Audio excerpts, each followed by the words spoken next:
At-tala'tu fil jannati fara'aitu aktsar ahlihal fuqara. Aku diajak kunjung ke surga, kata Nabi. Aku lihat di dalam surga itu kebanyakan penghuninya orang fakir, jeme miskin, Bapak Ibu. Makanya jangan kecil hati jadi jemu sari. Hidup apa adanya, tinggal di dusun, dalam kebun, tidak masalah.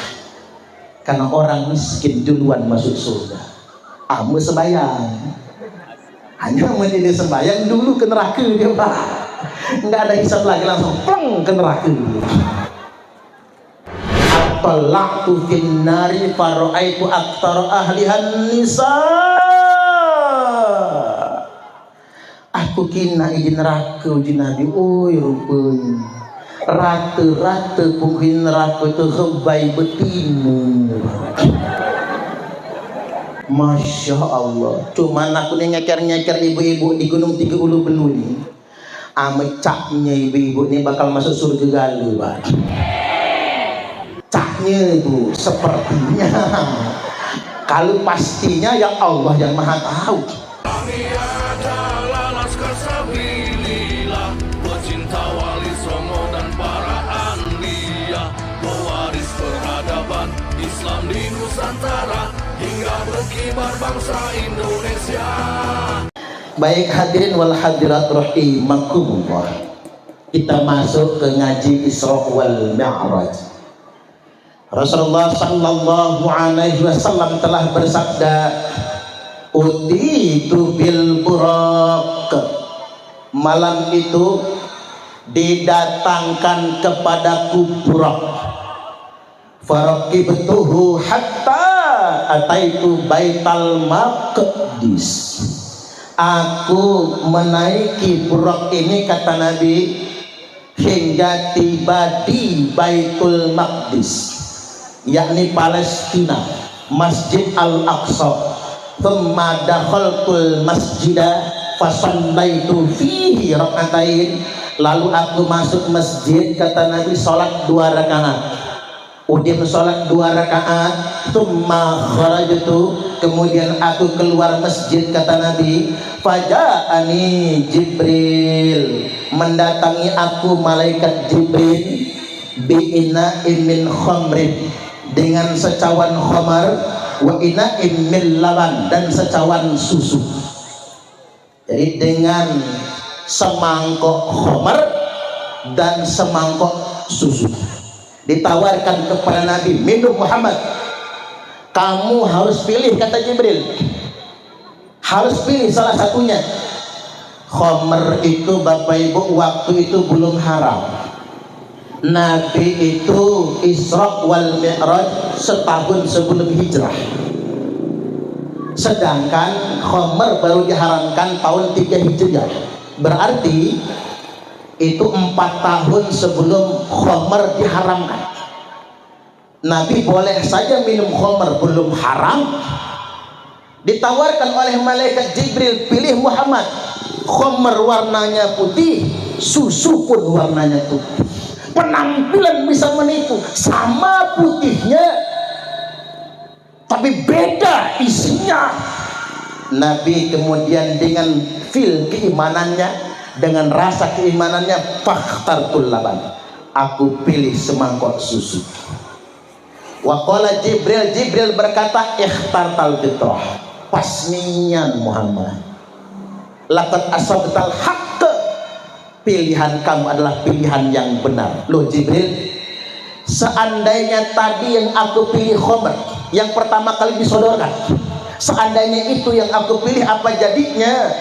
Seandainya engkau minum khamar Muhammad, maka itu alamat, tanda-tanda umatmu bakal peler semuanya. Woi, rupanya mbak itu. Cuma dipikir-pikir, Nabi dulu minum susu, tapi masih banyak umatnya yang teler, apalagi yang lepas organam, ya. Apatah lagi Nabi minum khamar, jangan-jangan ngaji pun sambil teler, jangan-jangan Untuk Nabi minumnya susu itu alamat. Ada yang teler dikit, nggak kebanyakan. Oh yang di dusun kita pak di Semende sana, oh diusir dengan macam-macam dusun Semende. Kita kan masih ada kiai besar Sumatera, Kiai Gerentam. Salah satu keluarga Kiai Gerentam itu kalau di Bandar Lampung, Kiai Mahmudin Bunyamin LCMI, mantan dekan Fakultas Adab. Tuding bahadih dengan ngak Kiai Gerentam. Kalau di dusun Semende saja dia menggalak mabok, galak minum, diusir. Jangan di sini kalau nak minum. Masih luar biasa itu Bapak. Makanya betul, jemaah Semende itu paling religius Bapak. Paling religius karena memang akar budayanya juga memang sangat religius. Jadi balik lagi bahwasanya Nabi minumnya susu karena hidup ini merupakan pilihan.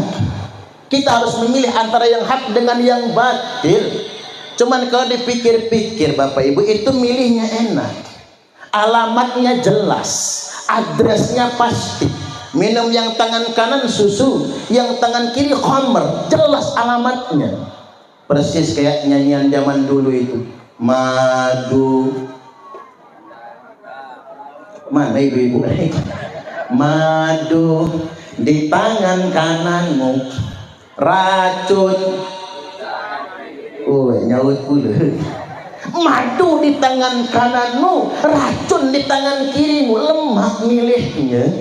Milih yang tangan kanan madu, milih yang tangan kiri racun. Hanya main, kita nak bertanya dengan ibu-ibu nih, Bu. Ibu-ibu kalau disuruh milih di madu apa di racun? Coba kita buat soalnya dulu. Ini soal matematika ini. Pilihan ganda. Cuman dua pilihan ini.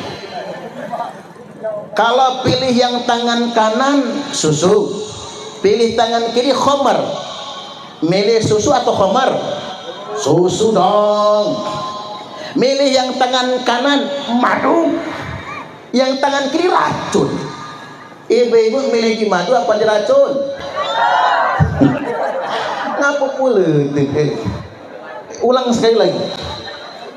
Memilih yang tangan kanan susu, milih tangan kiri khamar. Ibu-ibu milih susu atau khamar? Milih susu. Milih yang tangan kanan madu, yang tangan kiri racun.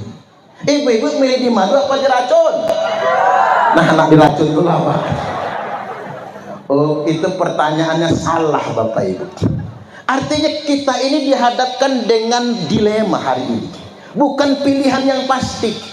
Hati-hati dengan tertipu. Dalam bahasa Al-Quran namanya wala talbisul haqqa bil batil. Campur aduk. Yang hak sama yang batil jadi sikor, Pak. Susu campur khamr, madu campur racun. Ini yang masalah Bapak Ibu. Kita dihadapkan dengan zaman, dengan situasi zaman kamuflase, zaman talbis yang hak sama yang batil jadi campur jadi satu. Kalau madu campur racun, hilang madunya tinggal racunnya. Kalau susu campur khamr, hilang susu tinggal khamrnya. Bingung kita seperti air campur bensin. Air campur bensin Bapak Ibu diminum manusia mabok, diminum motor mogok, kecul gali lah kecul gali karena tercampur. Tapi yang lebih berbahaya lagi bukan talbis Bapak Ibu. Yang lebih bahaya lagi di abad modern ini, di tahun 2025 ini, talafi. Apa itu talafi? Kamuflase. Tampilannya malaikat, dalamnya belis. Tampilannya malaikat, dalamnya setan. Tampilannya susu, dalamnya khamar. Mereknya madu, dalamnya racun. Hidangannya kopi, dalamnya sianida. Matilah Wayan Mirna Solihin gara-gara kopi itu, Pak. Rupanya ada sianida di dalamnya tuh. Sampai mbak ini aku masih bingung, aku nih yang Jessica yang berbuat tuh apa hanya masih bingung gitu. Zaman kamuflase. Talafi itu bahasa Arab. Kalau bahasa kitanya waluyo. Ada namanya waluyo itu. Apa ada? Waluyo, wajah lugu hati buayo. Itu Waluyo Palembang. Kalau Waluyo cuma kita cuma Jawa deh. Kita dihadapkan dengan Waluyo ini masalah, wajah lugu ati buayo. Ini masalah. Kita tertipu oleh penampilan. Makanya hati-hati Bapak Ibu, hidup adalah pilihan. Jangan sampai kita salah dalam memilih. Terutama yang saya perlu ingatkan hari ini adalah buat anak-anak kita. Anak-anak terjebak dalam pergaulan bebas. Kalau dulu narkoba itu di kota, kalau sekarang Pak, narkoba lah masuk dusun-dusun, lah masuk ke kebun-kebun narkoba ini. Yang pakai narkoba itu sudah lintas generasi, mulai dari anak SD sampai perguruan tinggi, bahkan sudah lintas profesi. Segala yang pakai narkoba mahasiswa digerebek di Unilaba, lagi bagi-bagi ganja. Mahasiswa pakai narkoba. Lurah di Bandar Lampung memimpin rapat di kantor kelurahan sambil nyabu. Camat ditangkap gara-gara narkoba. Bupati Ogan Ilir Sumatera Selatan digerebek di rumah jabatan, rumah dinas bupati, narkoba. Hakim dinasnya di Lampung, tapi nggak usah kasih tahu dari pengadilan negeri mana, ditangkap di tempat transit nyabu. Jaksa oknum ya ditangkap nyabu. Polisi, alah banyak yang terlibat. Polisi Bang, hati-hati yang jadi polisi, belum tentu aman. Jenderal bintang 2 Teddy Minahasa ditangkap gara-gara narkoba. Oknum anggota TNI Kolonel Melati 3 ntar lagi naik pangkat jadi jenderal, ditangkap di hotel lagi pesta narkoba. Oknum anggota DPRD di Lampung ditangkap gara-gara narkoba. Ustadz ada gak Jember, ada penceramah dari Jember ditangkap sabu-sabu. Rupanya penceramah ini ceramah siang malam gak pernah tidur, jamunya sabu-sabu. Pantas yang hebat ustadznya tadi. Ini kita masalah Bapak Ibu, artis kebanyakan pakai narkoba. Makanya Bapak Ibu selamatkan anak-anak kita generasi milenial. Hanya generasi milenial itu Pak, umur 82 tahun 82 itu generasi milenial. 82 sampai 97 berarti aku ini lahir tahun 82. Milenial aku ini. 82 sampai 97. 98 97 itu generasi Z, Gen Z namanya. Jadi budak-budak makna ini yang lah bujang-bujang, bahkan ada yang sudah menikah, itu Gen Z. Iya masih kecek-kecek, namanya post Z generasi. Nah kayak Pak Humas PGE, beliau ini Gen Z. Gue Gen Z, udah Gen Z ganteng kan begitu. Ini masuk dalam kategori Gen Z. Baik Bapak Ibu hadirin wal hadirat rahimakumullah, menyelamatkan generasi milenial dan generasi Z, Gen Z dan post Z. Bagaimana cara kita menyelamatkannya? Kirim ke pondok pesantren. Hanya kalau anak digalak Bapak Ibu, jangan dipaksa Pak, kabur kali ini. Kalau anak ini nak PAUD, TK, SD, SMP, SMA, unilah umpama nih, jangan dipaksa, tapi berpakat dengan anak. Nah, aneh kan kata bapak nih, apa Pak, apa yang di sini inilah papa kali, papa nggak papi, itu. Aneh kan kata bapak, kamu boleh sekolahnya SD, SMP, SMA, unilah, tapi ngaji ya. Bersepakat dengan anak, ngaji ya. Antarkan anak ke guru ngaji, datangi guru ngaji, adi, umi, ustadz, ustadzah, pak yai, bu nyai, apa mantaunya, apa uang, apa ibung. Kita panggil Bapak Ibu, titip anak kami, mohon ajarkan Al-Quran. Kalau dia nakal, marahi. Kalau dia melawan, gebuk. Hanya dia bangun, sabar. Kalau keturunan, entah ini nak keturunan siapa, keturunan bapaknya, pendungnya gini-gini. Biasanya anak-anak itu Pak banyak nurunin endungnya membangun. Biasa. Ada budak kecil ditanya umaknya ini, 1 tambah 1 berapa? Enggak tahu. 1000 tambah 1000 2000. Nah itu kamu tahu, itu kan duit. Nuhundungnya mama ini Pak. ama berhitung duit lancar nian budak main, ama matematika nian dia dapat pecah. Jadi balik lagi Bapak Ibu, titip anak kita ke guru ngaji. Kalau bisa Pak, demi berkahnya ilmu, keluarkan DP-nya 5 juta. Ada di Gunung Tiga Mbak itu. Oh kiamat amadu. Kadang-kadang mohon maaf Bapak Ibu, tidak mesti demikian. Kadang-kadang kita berhitung Mbak, berhitung. Kalau ngudut sahih itu sebungkus paling dikit. Katakanlah rokok paling murah lah 10.000 sebungkus. Kali ke sebulan 300.000. Kalau untuk ngudut sajid 300.000 sebulan, nggak salah Bapak Ibu. Kalau kita ngasih guru ngaji 300 sebulan, nggak salah. Halo, halo, ibu-ibu, aneh nggak? Ame bapak-bapak nih ngudut 10.000 sehari, dimurah-murahkan. Kalikan sebulan 300.000, nggak salah. Dengan jumlah yang sama kita kasih guru ngaji 300.000 sebulan. Nggak usah banyak-banyak murid guru ngaji, 20 orang saja. 20 kali 300.000, 6 juta. Guru ngaji dapat 6 juta sebulan. Nyicil lagi ya langsung Pak. Uji bapak-bapak, oi Pak Ustaz aku di ngudut. Nah iya di ngudut bayar double 600.000. 600 kali 20, 12 juta. Dik jadi nyicil aja langsung Innova. Kadang-kadang mohon maaf Bapak Ibu, cuman ditarik iuran 20.000 sebulan, 10.000 sebulan. Banyak orang tua yang ngomong begini, guru ngaji sekarang nggak ikhlas, luar biasa.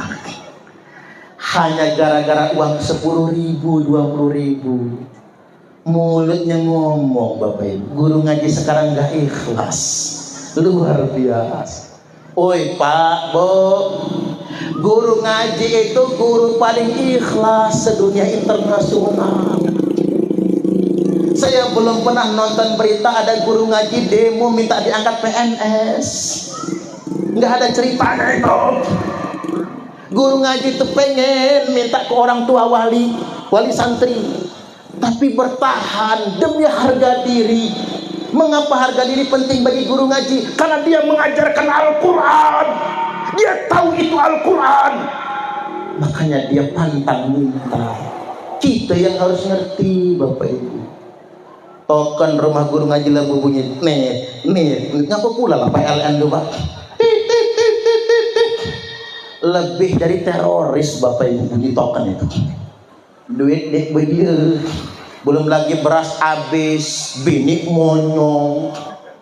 Ngaku pula guru ngaji itu sial Pak. Rata-rata bini guru ngaji itu kurang solehah biasanya. Ujian guru ngaji niat ya itu tuh. Nak dilepaskan sayang, tapi nggak dilepas, ini beban. Itu ujian buat guru ngaji. Makanya mencari kita di Tanjung Raja Pak. Umat kan puluhan tahun ngajar ngaji. Sama cara kita di guru ngaji bahaslah habis. Kalau cara kita guru ngaji di dusun bahaslah habis. Apa-apa dia berdiri lagi ngejak kuda guru ngaji. Begitu masuk TPK, masuk TPA, ngijilah berubah. Bada sebab, yada senja, roda seroh, bayaro. Ulang lagi. Bada sebab, yada senja, roda seroh, bayaro. Ulang lagi. Pada sebab yada senja, roda seroh, bayaro sejam tuh bayaro. Ulang lagi. Oi udah kecil walaupun 3 tahun apal lah ame sejam. Sampai rumah bertanya ngaji apa tadi nak? Bayaro. Oi bayaro. Pacak pelu mah nih malam lah talqin ini budak kecil nih. Nah besok njok tahu guru ngaji. Soda sesok badak sebah, roda serah, sobaro. Ditalkin sebelum tidur Pak. Bangun tidur lah talkinnya pula enggak dong. Akhirnya Bapak Ibu berangkat ngaji jangan lupa nak. Soda seso, badak sebah, roda serah, sobaro. Begitu masuk TPK, serempak budak-budak, sobaro. Kasihan guru ngaji. Artis dibayar mahal, tapi kelakuan oknumnya merusak moral bangsa. Guru dibayar murah, tapi dituntut memperbaiki moral bangsa. Coba kita berhitung. Ayu Ting Ting nyanyi kok lagu alamat palsu 50 juta, nyanyi nggak nyampe 5 menit. Kemudian Siti Badriah cuma nyanyi 1 lagu, emang lagi santai, 50 juta nyanyi nggak nyampe 5 menit. Kemudian Lesti Kejora, istrinya Rizky Bilar, disingkat Leslar, nyanyi 1 lagu 50 juta, nyanyi nggak nyampe 5 menit. Biduan Indonesia dengan tarif paling mahal itu Agnes Monica, nyebutnya Agnes Mo, nyanyi 1 lagu 200 juta, nyanyi nggak nyampe 5 menit. Nah saya Bapak Ibu ceramah bengak-bengok main lah sejam lebih nih Pak, itu Mbak itu.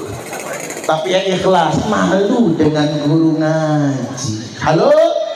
Lanjut, baru setengah 12. Selesai minum susu Nabi kita, tumma urijabina ila sama'id dunya. Kemudian kami, kata Nabi, naik ke langit dunia. Langit yang pertama, fastaftaha Jibril. Jibril minta dibukakan pintu. Keluar penjaga pintu langit, man anta? Anda siapa? Ana Jibril. Saya Jibril. Wa man ma'aka? Yang bersama Anda siapa? Muhammad. Yang bersama saya Muhammad. Wa qad bu'itha ilaih. Memang si Muhammad ini diutus oleh Allah. Wa qad bu'itha ilaih. Dia sudah diutus. Buka baju ada khotam stempel kenabian. Kita nak ke negara luar Pak, harus ada paspor. Mana stempelnya di situ? Pemeriksaan. Sama dengan masuk pintu langit, pemeriksaan. Begitu diperiksa, betul ini kekasih Allah. Fakutihalana, dibukakan pintu langit yang pertama. Faida Nabi Adam alaihi salam, ketika terbuka, saya disambut oleh Nabi Adam alaihi salam. Farahaba bi wa da'ali bi khair.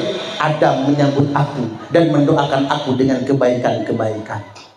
Jadi bapak moyang umat manusia bertemu dengan anak tercintanya, kekasih Allah, Nabiullah Muhammad sallallahu alaihi wasallam wa ala alihi.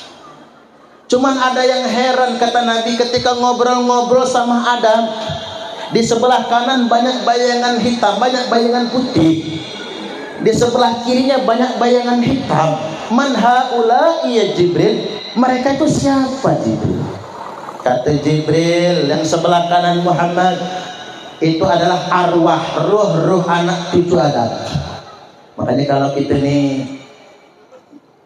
ngirim petiha amena banyak, langsung kita nyebutnya arwah. Arwah itu banyak.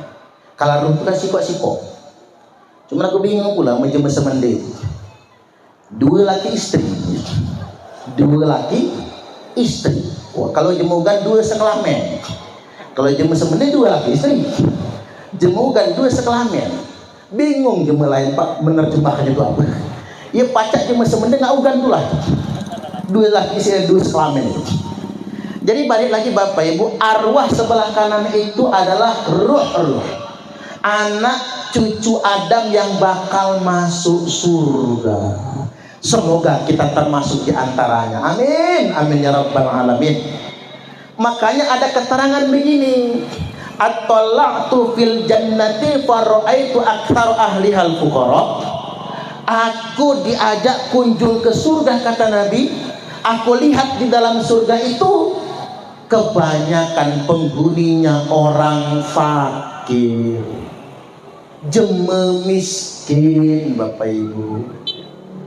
Makanya jangan kecil hati jadi jemu sari. Hidup apa adanya, tinggal di dusun, dalam kebun, tidak masalah. Karena orang miskin duluan masuk surga.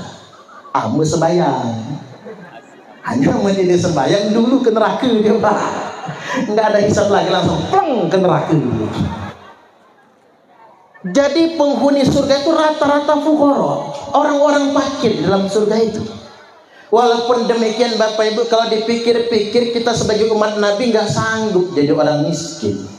Hanya Nabi yang berani berdoa, Allahumma ahyini miskinan wa amitni miskinan. Ya Allah, hidupkan saya dalam keadaan miskin, matikan saya dalam keadaan miskin. Wahsyurni fi zumratil masakini yaumal qiyamah, dan nanti pada hari kiamat bangkitkan aku bersama rombongan orang miskin. Pak, ama aku ndak doa mbak itu. Dia lemak jadi miskin tuh Bapak Ibu. Nabi, makanya yang sering ngomong sunnah Nabi itu Bapak Ibu nggak pas.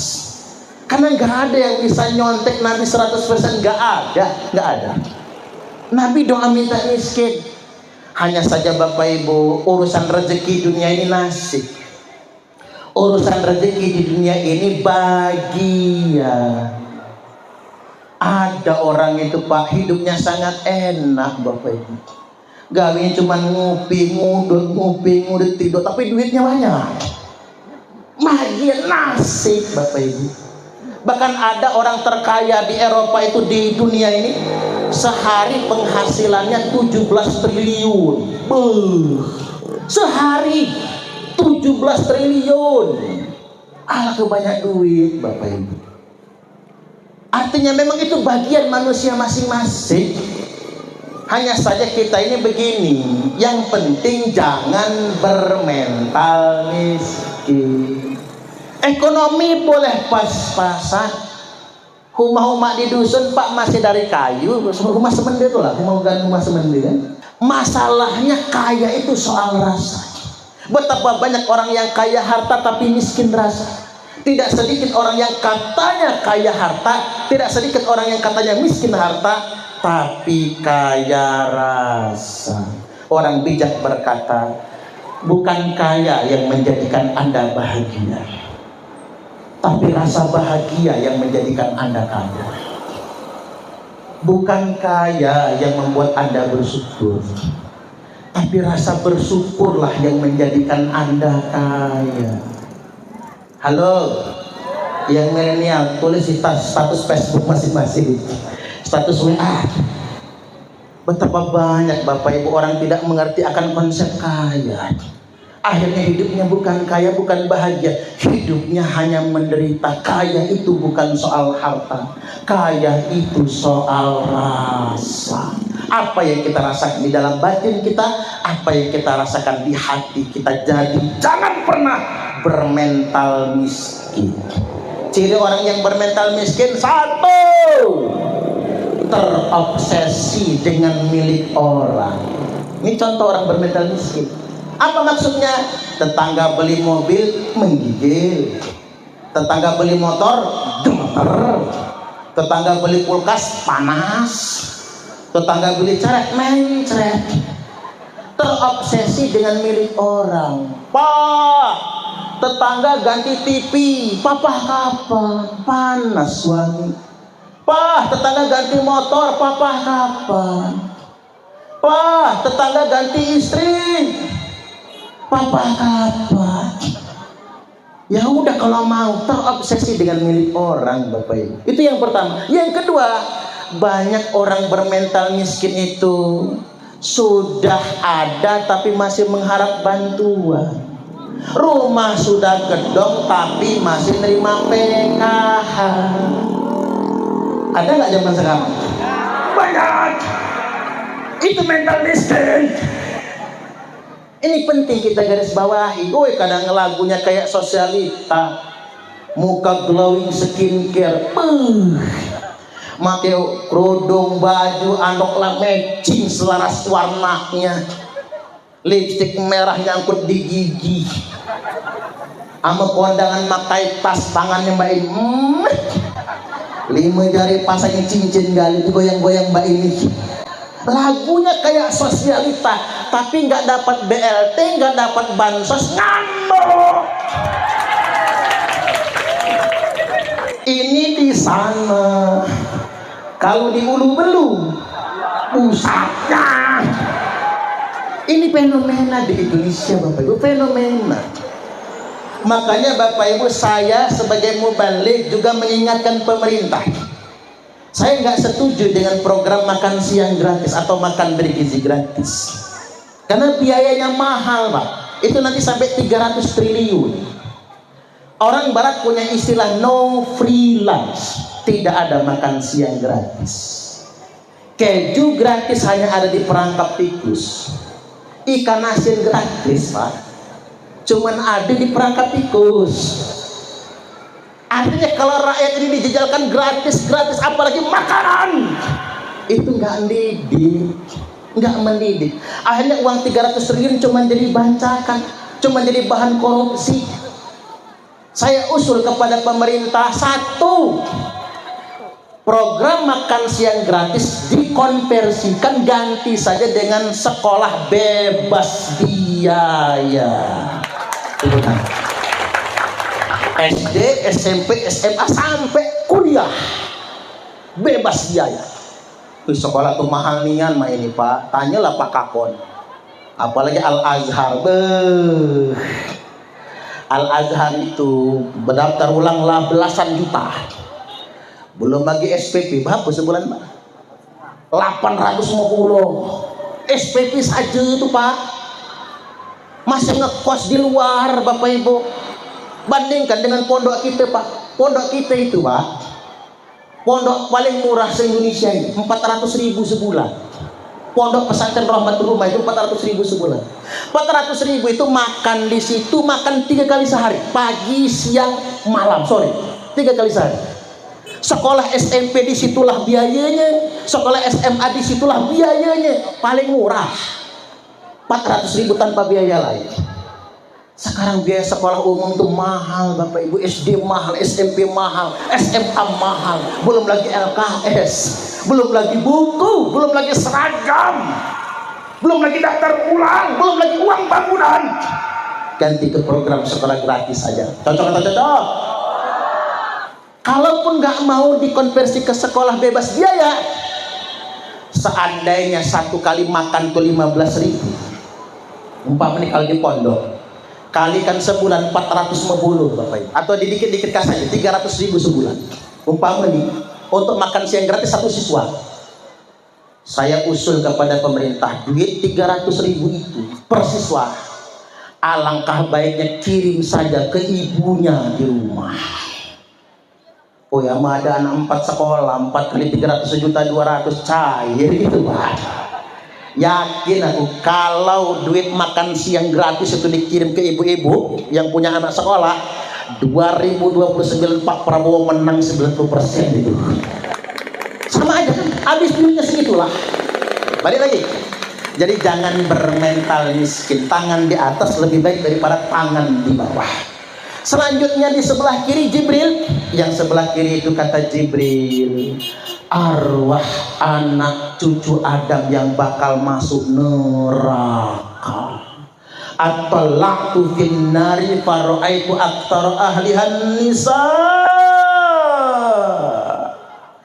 Aku kina di neraka uji Nabi, oi rupanya rata-rata penghuni neraka itu hebai betina. Masya Allah. Cuman aku nih nyeker-nyeker ibu-ibu di Gunung Tiga Ulu Benuli, caknya ibu-ibu ini bakal masuk surga galuh, Pak. Caknya itu sepertinya. Kalau pastinya ya Allah yang maha tahu. Muka-mukanya muka surga, muka solehat semua. Hanya ibu-ibu harus paham ngapa sebab banyak perempuan di dalam neraka. Sebabnya harus tahu agar kita tidak jatuh kepada sebab itu. Satu, sebabnya karena wanita melawan suami. Woi, melawannya nggak laki itu main negak-negak, mentang-mentang tubuh-tubuh misalnya, Pak. Umpama nih, hati-hati, Bapak Ibu. Karena begini, ibu-ibu itu paling gampang masuk surga, paling gampang masuk neraka. Nak masuk surga Bu, taat suami gampang. Tapi kalau pengen masuk neraka gampang Bu, melawanlah dengan suami. Suami lagi tidur Bu, sepak palanya. Gratis masuk nerakanya.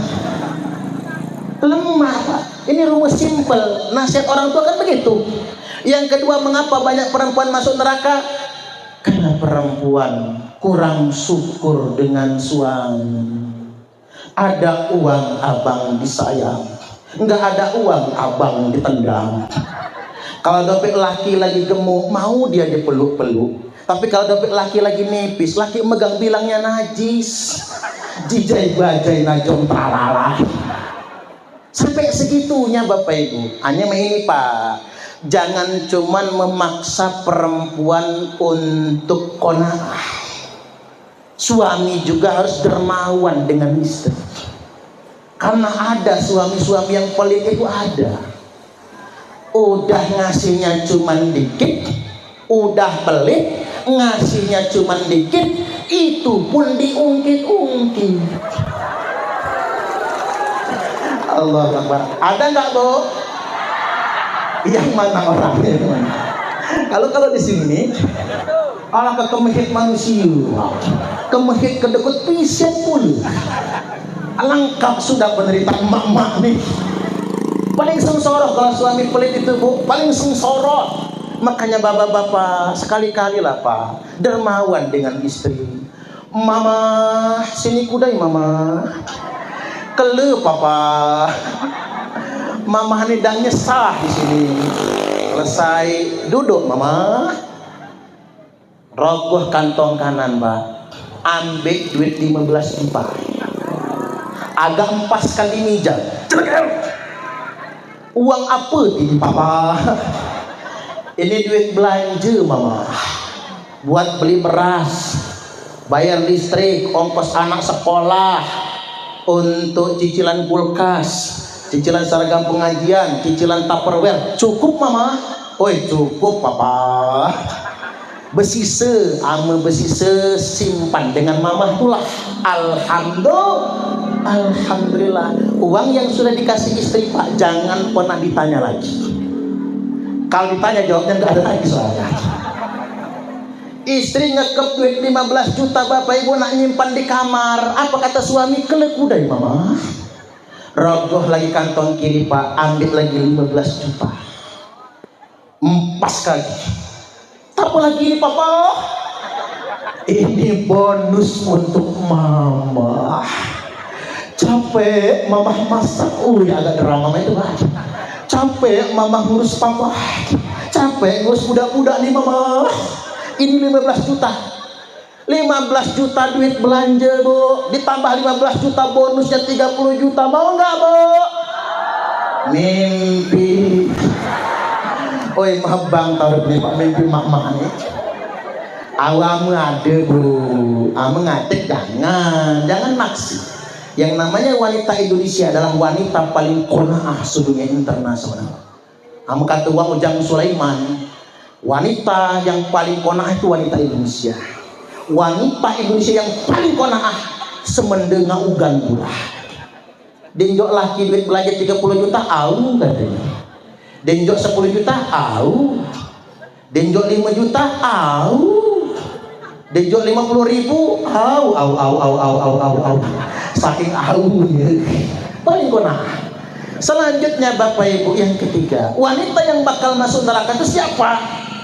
Maaf betul, yang mengotori ranjang suami.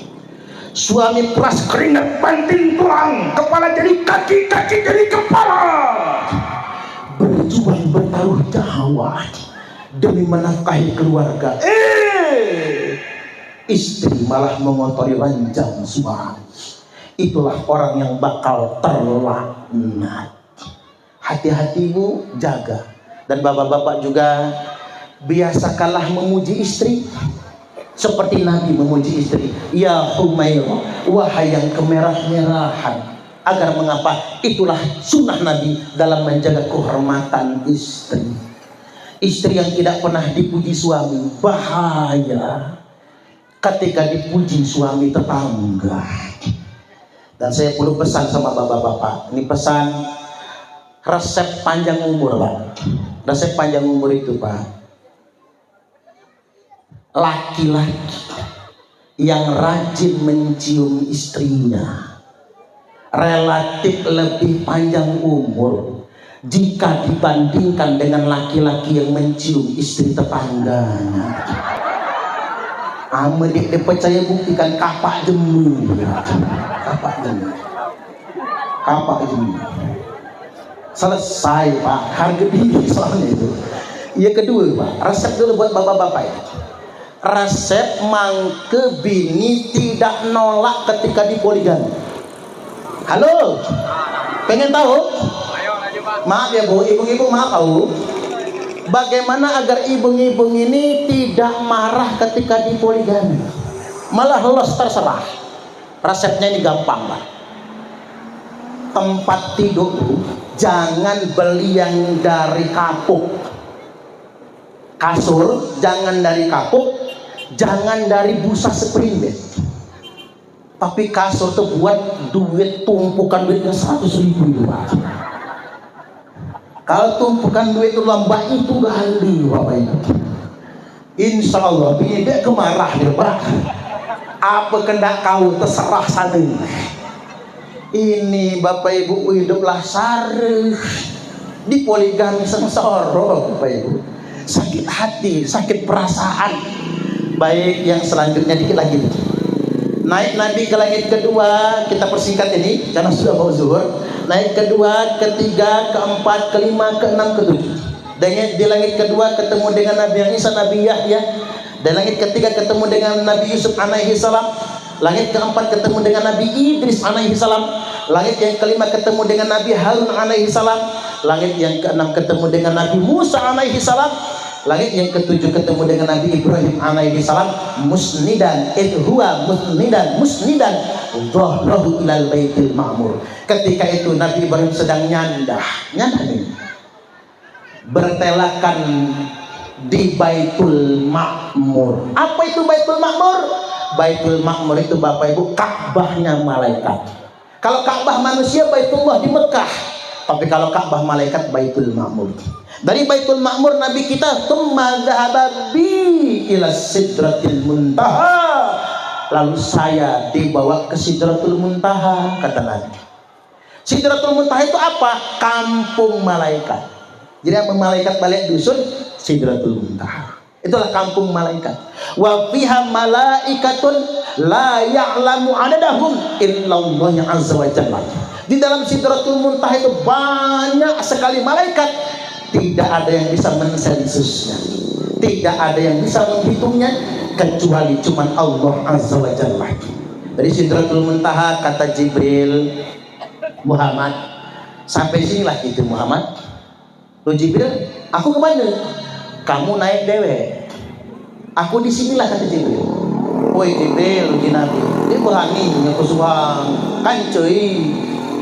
Pacak pula Jibril dengan Nabi bahasa Semendua. Kan cuy. Kata Jibril, innaka akrama 'alallahi minni. Dengan tulah Muhammad, engkau lebih dimuliakan Allah daripada saya. Kamu boleh naik ke atas, saya nggak boleh Muhammad. Aduh kata Nabi, nginjak kaki Nabi itu Pak, ditariklah ke tempat yang sangat tinggi. Lalu Nabi duduk iftiros, duduk tahiyat awal. Duduk tahiyat awal itu ingatkan kata wak-wak kita dulu, duduk di keting telapak keting kiri, tegakkan telapak keting kanan, itu iftiros namanya. Tangan kita ini di atas paha, di lutut setetakan pedang ratunya. Ini cara jemugan cuma semendem itulah kalau sembahyang, karena kita satiyah ratunya. Nabi langsung mengucap at-tahiyatul mubarakatus sholawatut thayyibatu lillah. Allah menjawab, assalamualaikum ayyuhan nabi wa rahmatullahi wa barakatuh. Nabi menjawab lagi, assalamu alaina wa ala ibadillahi sholihin asyhadu an la ilaha illallah. Nah kita ini Pak, baik ugan, baik semende, baik jaseng, sapiyah Bapak Ibu, illallah mengangkat. Itu caranya. Karena ada 4 macam. Imam Hanafi mbak ini la ilaha illallah turun, dia digenggam, naik turun. Kalau Imam Malik dinaikkan, digerakkan ke kanan ke kiri, tak. Ini Imam Malik. Kalau Imam Syafi'i illallah naik. Kalau Imam Hambali dari at-tahiyat lah naik. Anyi mah ini Bapak Ibu, di mana bumi dipijak, di situ langit dijunjung.